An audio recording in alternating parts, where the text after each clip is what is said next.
This kid is every mother's dream. When he was shopping, the store owner asked him this. If one of you gets this question right, all you will have 5 seconds to grab whatever you want. Seriously? Yes. How many inches are in a foot? 12.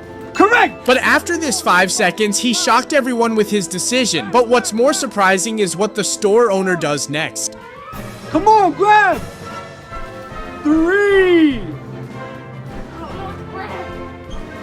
2, grab 4,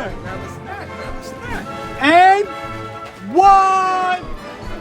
Yeah! Why did you grab the rice and the beans?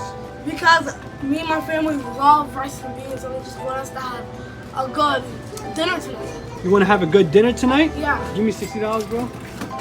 Make sure you give this to your mom, alright? You promise you're gonna give it to your mom? Yes. You sure? Yes. Don't click the sound.